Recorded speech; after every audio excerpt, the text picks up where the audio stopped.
ગુજરાતના સુરતના હીરા ઉદ્યોગના મંદીના જે પડઘા છે તે સમગ્ર દેશ અને દુનિયામાં પડ્યા છે અને ક્યાંક આ જ મંદીને કારણે ઘણા બધા એવા રત્ન કલાકારો છે જે લોકો બીજા કામ તરફ પણ વળ્યા છે અને ઘણા બધા નાના મોટા એવા કલાકારો છે જે આજે પણ આ જ હીરાને ઘસવાનું કામ કરી રહ્યા છે, પરંતુ ક્યાંક મંદીની વચ્ચે હીરા ઉદ્યોગમાંથી એક એવી ઘટના સામે આવી છે કે જેમાં એક કંપની છે તેના જે કુલર હોય છે જેમાંથી કારીગરો પાણી પીતા હોય છે એ જ પાણીની અંદર કોઈકે ઝેરી દવા મિલાવી દીધી છે અને આને જ કારણે લગભગ 118 જેટલા કારીગરો છે તે આનાથી અસર થયા છે અને તે લોકો અત્યારે હાલ હોસ્પિટલમાં સારવાર હેઠળ છે। શું છે સમગ્ર વિષય જોઈશું આજના વિડીયોમાં। નમસ્કાર, હું હંસિની અને તમે જોઈ રહ્યા છો નિર્ભય ન્યૂઝ। સુરતના હીરા ઉદ્યોગમાં એક તરફ મંદી ચાલી રહી છે, તેમ છતાં પણ હીરા ઉદ્યોગની અંદર આવેલા ઘણા બધા નાના નાના યુનિટો છે જે આજે પણ ચાલી રહ્યા છે ને ઘણા બધા રત્ન કલાકારો એવા પણ છે જે લોકો આજે પણ હીરા ઘસવાનું કામ કરી રહ્યા છે, પરંતુ ક્યાંક સુરતમાંથી આજે ઘટના સામે આવી છે। એ ઘટના ઉપરથી અનેક એવા તર્ક વિતર્ક પણ સર્જાઈ રહ્યા છે, કારણ કે એક એવી કંપની કે જેમાં અનેક એવા લોકો કામ કરી રહ્યા છે અને તેમના જે પીવાના પાણીની અંદર ઝેરી દવા છે તેને મેળવવામાં આવે છે અને આ જ પાણી પીને જેટલા પણ રત્ન કલાકારો કામ કરી રહ્યા છે આ જ પાણીની તે દરેક લોકો ઉપર સીધી જ અસર થાય છે અને લગભગ 118 જેટલા લોકો છે જે લોકો અત્યારે સારવાર હેઠળ છે। સૌથી પહેલા તો આ વિષયને લઈને જે દવાખાનામાં લોકો દાખલ થયા છે તે ડોક્ટર શું કહી રહ્યા છે તે સાંભળીએ। જી સર, કેટલા જણા ટોટલ પેશન્ટ અને શું કરવું? મારું નામ ડૉક્ટર મેહુલ પાંચાલ છે। હું કિરણ હોસ્પિટલમાં એઝ અ મેડિકલ ડાયરેક્ટર તરીકે સેવા બજાવું છું। આજે સવારે લગભગ 12:30 વાગે અમને એક ડાયમંડ ફેક્ટરીમાંથી ફોન આવ્યો હતો કે ત્યાં આગળ લગભગ 120 જેટલા દર્દીઓ છે કે જે લોકોએ પ્રદૂષિત પાણી પીધું છે કે જેનામાં એક વોટર ટેન્કની અંદર ઝેરીલી દવાથી પ્રદૂષિત થયા હોય એવું પ્રારંભિક વસ્તુમાં જણાવ્યું છે। એ 120 દર્દીઓમાંથી લગભગ 104 દર્દી અમારી કિરણ હોસ્પિટલમાં આવ્યા છે। આ બધા જ દર્દીઓને અમે તાત્કાલિક એપ્રોપ્રિએટલી સારવાર આપી છે।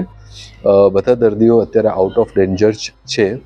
104 દર્દીમાંથી 102 દર્દી એ વોર્ડમાં એડમિટ છે અને 2 દર્દીઓ છે કે જેમના નામ છે રવિ કિરણ પ્રજાપતિ 30 યર મેલ અને જયદીપભાઈ બારિયા 22 યર્સ મેલ, જે લોકો આઈસીયુ હેઠમાં સારવાર લે છે। તમને શું જાણ કરવામાં આવી હતી કે આ લોકોને શું થયું છે ને કેવી રીતે? અમને જાણ એવી રીતે કરવામાં આવ્યું હતું કે આ લોકોએ કન્ટામિનેટેડ વોટર્સ એટલે કે પ્રદૂષિત પાણી પીધું છે અને જેની અંદર કોઈક અજાણ્યા વ્યક્તિએ એમની જે વોટર ટેન્ક છે એની અંદર ટેબ્લેટ્સ એટલે કે જે ઝેરીલી દવા કે જે આપણે સામાન્ય રીતે સેલ્ફોસ કહીએ છીએ અને અનાજમાં મૂકવાની ટીકડી કહીએ છીએ એ ટીકડીઓને સંક્રમિત કરેલી છે। એટલું જ નહીં, જ્યારે આ કલાકારોને પ્રફુલ્લ પાનસેરિયા મળવા પહોંચ્યા હતા તે સમયે તેમને શું કહ્યું હતું તે પણ સાંભળીએ। જે કાપોદ્રાની અંદર ડાયમંડ ફેક્ટરીમાં જે ઘટના ઘટી એમાં 104 રત્ન કલાકાર મિત્ર કર્મચારીઓને કિરણ હોસ્પિટલમાં દાખલ કર્યા છે અને બાકીના 12 કે 18 રત્ન કલાકાર કર્મચારીઓને ડાયમંડ હોસ્પિટલમાં દાખલ કર્યા। દરેક પરિવારજન એકદમ સેફ છે। ડાયમંડના કંપનીના માલિકશ્રીએ ખૂબ સારી વ્યવસ્થા કરી છે ને તમામને એડમિટ કરી દીધા છે ને તમામના બોડી ચેકઅપ કરાવીને ડૉક્ટરના ઓબ્ઝર્વેશન પર રાખવામાં આવ્યા છે 24 કલાક સુધી।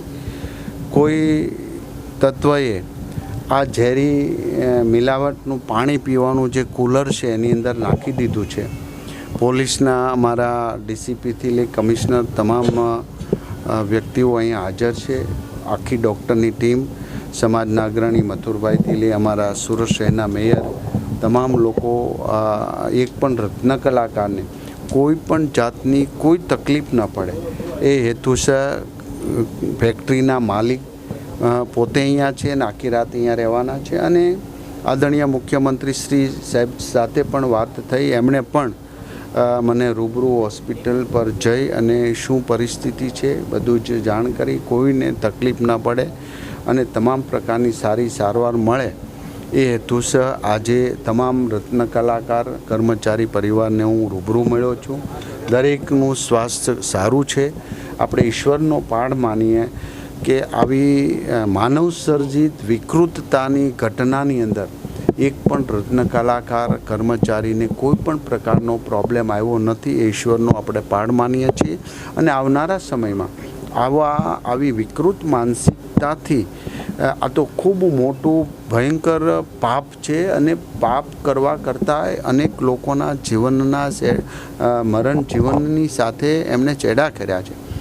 આવા કોઈ પણ હશે, મારા પોલીસ મિત્ર તમામ પ્રકારે તમામ એંગલથી એમની તપાસ કરી રહ્યા છે. પહેલી પ્રાયોરિટી આપણી એ છે કે એક પણ રત્ન કલાકાર આપણા કર્મચારીને કોઈ પણ પ્રકારનો તકલીફ ન પડે, એમને કોઈ પણ રાતના પણ આ હોસ્પિટલ કિરણ હોસ્પિટલની અંદર આખો વોર્ડ 104 રત્ન કલાકારને દાખલ કરી એમના ફેક્ટરી માલિકે ખૂબ સારી વ્યવસ્થા કરી છે અને આવનારા સમયમાં હજી જે કંઈ કરવું પડતું એમના ટેસ્ટથી લઈને તમામ પ્રકારના રિપોર્ટ કરી ડૉક્ટર સેફ જાહેર કરશે, પછી જ હોસ્પિટલથી આ રત્ન કલાકાર કર્મચારીને રજા આપવામાં આવશે.